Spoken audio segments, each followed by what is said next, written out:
या फेरीवाल्यांना या वसुलीची पावती सुद्धा शिवसैनिक देत असल्याचं कळतंय। या पावतीवरती उद्धव ठाकरे, आदित्य ठाकरे, आमदार सुनील राऊत आणि नगरसेवक उपेंद्र सावंत यांचे फोटो आहेत। फेरीवाल्यांकडून दररोज 10 रुपये वसूल केले जात असून ही रक्कम भरल्यास पालिका कारवाई करणार नाही असं शिवसैनिक सांगत असल्याचं फेरीवाल्यांचं म्हणणं आहे। या संदर्भात आम्ही सुनील राऊत आणि उपेंद्र सावंत यांना संपर्क करण्याचा प्रयत्न केला, पण दोघांनी सुद्धा या प्रकारातल्या प्रतिक्रियेसाठी नकार दिलाय। आता लक्षात आलं का मातोश्री 2 नावाचा मदरसा कसा बांधण्यात आलेला आहे, कोणाच्या जीवावर बांधण्यात आलेला आहे, यासाठी पैसा कसा निर्माण करण्यात आला आहे। उबाठा गटाची वसुली अजूनही जोरदारपणे सुरू आहे। मुंबईमधील फेरीवाल्यांकडून रोज 10 रुपयांची वसुली करण्यात येते। त्या बदल्यात त्यांना आश्वासन देण्यात येतं की तुम्ही जर रोज 10 रुपये दिले तर तुमच्यावर महानगरपालिका कारवाई करणार नाही। 10 रुपये घेतल्यानंतर उबाठा गटाकडून या फेरीवाल्यांना एक पावती दिली जाते, ज्या पावतीवर आदित्य ठाकरे, उद्धव ठाकरे आणि सुनील राऊत यांचे फोटो छापलेले आहेत। हे सुनील राऊत तेच आहेत जे भोंगा राऊतांचे बंधू आहेत आणि ते सुद्धा आता आमदारकीसाठी उभे आहेत। मित्रांनो, या आधीच्या सुद्धा अनेक व्हिडिओज मधून आम्ही हे स्पष्टपणे सांगितलेलं आहे की उबाठा गट हा भिकारचोट आहेत। खरे भिकारी, खरे फुकटे आणि खरे मिंधे तर हेच आहेत। स्वतःचे कपडे सुद्धा हे इतरांच्या पैशांवर लॉन्ड्रीला पाठवतात। आजपर्यंत यांच्यापैकी कोणीच स्वकमाईची चटणी भाकरी खाल्लेली नसणार, एकही घास यांनी स्वकमाईचा खाल्लेला नसणार। यांनी सतत दुसऱ्यांचंच खाल्लेलं आहे। ओरबाडून खाणं ही उद्धव ठाकरे आणि त्यांच्या परिवाराची नीती आहे। त्याचप्रमाणे त्यांचा हा उबाठा गट सुद्धा असाच भिकारडा आहे। उबाठा गटाचा हा भिकारडेपणा आजचा नाहीये, तर जेव्हापासून कोमटराव राजकारणामध्ये आले तेव्हापासून यांनी हा भिकारचोटपणा सुरू केलेला आहे। मुंबईमध्ये दिवस रात्र कावाड कष्ट करणाऱ्या गोरगरीब फेरीवाल्यांकडून रोज 10 रुपये घ्यायला सुद्धा यांना लाज वाटत नाही। विचार करा, हे गोरगरीब यांना 10 रुपये देत असताना किती तळतळाट सुद्धा देत असतील, किती शाप देत असतील। मनापासून हे 10 रुपये हे लोक अजिबातच देत नाहीत, शिव्या देतच हे 10 रुपये रोजचे उबाठा गटाला देत असणार। या अगोदर सुद्धा ही गोष्ट आम्ही स्पष्टपणे सांगितली होती, मात्र अनेकांना यावर विश्वास बसत नव्हता, म्हणून मुद्दाम यावर एक व्हिडिओ पुन्हा पुराव्यासह आम्ही दिलेला आहे। हे जेव्हा सत्तेमध्ये होते, हे जेव्हा मूर्खमंत्री होते, तेव्हा सचिन वाजे करवी यांनी महाराष्ट्रामध्ये 100 कोटींची महिन्याची वसुली चालू केलेली होती। विचार करा मित्रांनो, आज यांच्या हातामध्ये सत्ता नाहीये तरी सुद्धा राजरोसपणे हे वसुली करत आहेत। जर हे पुन्हा एकदा महाराष्ट्राचे मूर्खमंत्री झाले आणि सत्ता जर यांच्या हातामध्ये आली तर हे आज जे 10 रुपये घेत आहेत ते रोज 1000 रुपये घ्यायला सुद्धा कमी करणार नाहीत। धंदा करायचा असेल तर आम्हाला पैसे द्या, अन्यथा आम्ही तुम्हाला रस्त्यावर व्यवसाय करू देणार नाही, अशा उघड धमक्या सुद्धा देतील।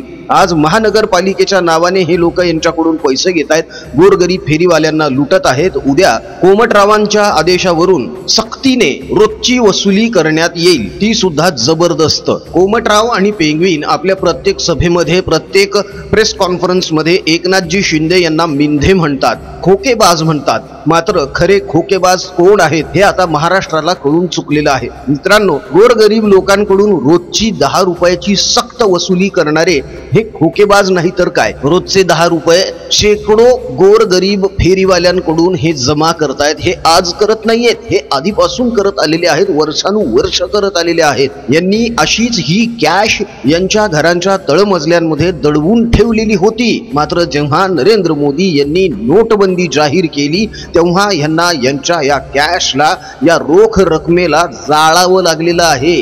याचं शल्य आणि दुःख अजूनही यांच्या मनातून जात नाही, म्हणूनच हे उठसूट नरेंद्र मोदी आणि भारतीय जनता पक्षाला शिव्याशाप देत असतात। खरं तर यांच्या पैशाची राख रांगोळी झाली। नोटबंदीचा जबरदस्त फटका कोमटराव आणि त्यांच्या पोराला बसलेला आहे, यांच्या डोक्यावर परिणाम झाला आणि तेव्हापासून हे लोक नरेंद्र मोदी यांच्या नावाने गळा काढत बरळत आहेत। मुंबईसह महाराष्ट्रात सुरू असलेली यांची वसुली बंद झाली म्हणून देवेंद्र फडणवीस यांच्या नावाने रोज खडे फोडत आहेत। कल्पना करा मित्रांनो, हे जर पुन्हा सत्तेमध्ये आले तर हे किती धुडगूस घालतील आणि कुठे कुठे कशी कशी वसुली सुरू करतील। मुंबईमध्ये होर्डिंग कोसळून काही जणांचा दुर्दैवी मृत्यू झाला। या ठाकरे पिता पुत्राने त्याचं सुद्धा राजकारण केलं, मात्र हे यांच्यावरच उलटलेलं आहे, कारण ते होर्डिंग लावणारा कंत्राटदार भावेश भिंडे हा यांच्याच उबाठा गटाचा कार्यकर्ता निघाला। आपल्या मातोश्री नावाच्या मदरशावर यांच्या गंडाबंधनाचे फोटो त्या भावेश भिंडेंसोबतचे सोशल मीडियावर व्हायरल झाले आणि मग नंतर ह्या पिता पुत्राने त्या विषयावर बोलणं बंद केलं। रोज सकाळी वाजणारा तो भोंगा ज्याने पत्रा चाळीतील तमाम मराठी कुटुंबांना देशोधडीला लावलं, रस्त्यावर आणलं, त्याचा भाऊ ह्या असल्या 10-10 रुपयाच्या पावत्या छापत वसुली करतोय। यांच्या रक्तातच लोभीपणा आहे, यांच्या रक्तातच दोष आहे। भाषण ठोकत असताना हे स्वतःला मराठींचे कैवारी, हिंदूंचे कैवारी म्हणवून घेतात। मात्र बघून घ्या मित्रांनो, हे वसुली कशी करतात। जो माणूस स्वतःचं कुटुंब सुद्धा एकसंध ठेवू शकला नाही, तो स्वतःला महाराष्ट्राचा कुटुंब प्रमुख म्हणवून घेतो। ही किती हास्यास्पद गोष्ट आहे। कोमटराव आणि पेंग्विन या दोघांनी बीएमसी मध्ये प्रचंड घोटाळे केलेले आहेत आणि हजारो कोटी रुपये घोटाळ्याच्या माध्यमातून लुटलेले आहेत। हा सर्वसामान्यांचा पैसा यांनी ओरबाडून खाल्लाय। कोविड काळामध्ये कोविड सेंटर्स मध्ये घोटाळे केले, खिचडी वाटपामध्ये घोटाळे केले, मृतांच्या बॉडी बॅग्स मध्ये घोटाळे केले। हे बाप बेटे जेव्हा मंत्रिपदावर होते, यांनी मुंबईमध्येच काय महाराष्ट्रामध्ये सुद्धा एकही विकास प्रकल्प राबवला नाही किंवा जी विकास प्रकल्पांची कामं सुरू होती ती स्थगिती आणून बंद पाडली। कोमटराव म्हणजेच माजी मूर्ख मंत्री देवेंद्र फडणवीस यांना फडतूस आणि कलंक म्हणतात। मात्र खरे कलंक कोण आहेत हे आता सगळ्यांना कळायला लागलेलं आहे। खरा फडतूस माणूस कोण आहे हे सगळ्यांना कळायला लागलेलं आहे। भरल्या सभेमधून हे मर्द नामर्द असली भाषा वापरतात। मात्र यांनीच एकदा सांगितलं होतं की डास कसा मारायचा हे मला कळत नाही। यातूनच कळतं की तुम्ही किती मोठे मर्द आहात। भाषण करताना हे जर खाली बसले तर ह्यांना उठवायला 2 माणसं लागतात। ही यांची शरीरयष्टी आणि हे देवेंद्र फडणवीस यांच्या शरीरयष्टीवर टीका करतात। यांच्यापेक्षा रस्त्यावर फिरणारे ते भिकारी वरे हो, किमान ते सांगतात तरी साहब सुबह से कुछ नहीं खाया, हो सके तो 10 रुपये दे दो।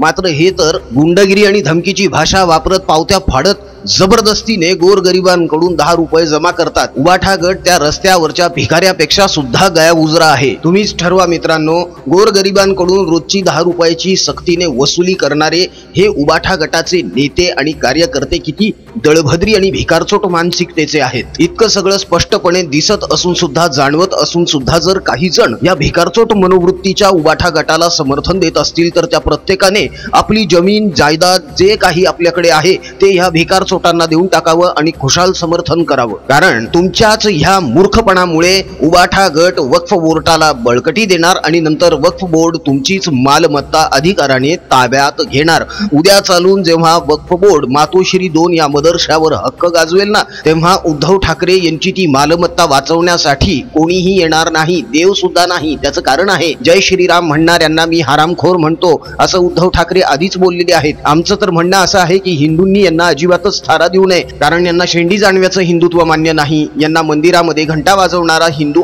मान्य नाही, पूजा अर्चा करणारा हिंदू यांना मान्य नाही। यांना कोण मान्य आहे तर यांच्या सभेमध्ये, यांच्या प्रचार सभेतून मंचावरून लीला लीला लिल्लल्ला गाणं गाणारी सुषमा अंधारे। उबाठा गटाने आता फक्त हातामध्ये कटोरा घेऊन रस्त्यावर फिरत भीक मागणं इतकंच बाकी ठेवलेलं आहे। कदाचित 20 नोव्हेंबर नंतर यांच्यावर अशी वेळ येणार आहे की ही गोष्ट सुद्धा यांना करावी लागेल, कारण पैशांशिवाय हे जगूच शकत नाहीत। त्यामुळे आता हे जर सक्तीने वसुली करत आहेत तर निवडणुकीमध्ये पराभूत झाल्यानंतर यांना हातात कटोरा घेऊनच हिंडावं लागणार आहे। आणि आज जसं हे सक्तीने भीक मागत आहेत त्याचप्रमाणे ह्यांना विनम्रपणे भीक मागावी लागणार आहे की बाबा हो 10 रुपये द्या, हो 10 रुपये द्या, माझ्या पेंग्विनला लंडनला जायचंय, 10 रुपये द्या। हिंदू असून हिंदूंच्याच धर्मावर टीका करणारे, हिंदूंच्याच सणांवर निर्बंध लादणारे हे कोमटराव निर्लज्ज आणि बेशरमपणाचा कळस आहेत। हे नव्याने सांगण्याची अजिबातच गरज नाही।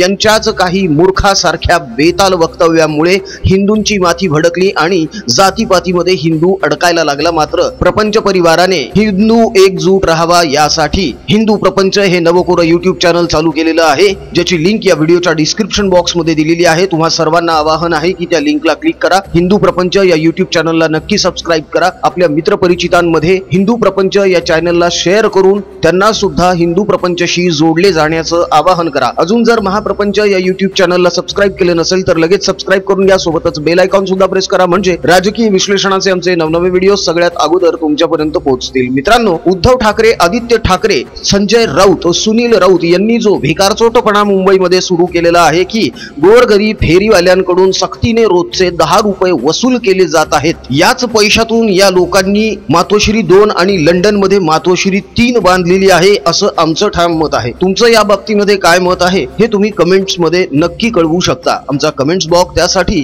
आतुरतेने तुमच्या प्रतिक्रियांची वाट बघतोय, तेव्हा पटापट कमेंट्स करायला सुरुवात करा। राजकीय बातम्या, राजकीय घडामोडी, राजकीय अपडेट्स रंगतदार पद्धतीने जाणून घेण्यासाठी बघत रहा महाप्रपंच। पुन्हा भेटूया पुढच्या व्हिडिओमध्ये। जय हिंद, जय महाराष्ट्र, वंदे मातरम, जय शिवराय, जय शंभूराजे, जय भवानी, जय जगदंब, भारत माता की जय, जय श्रीराम।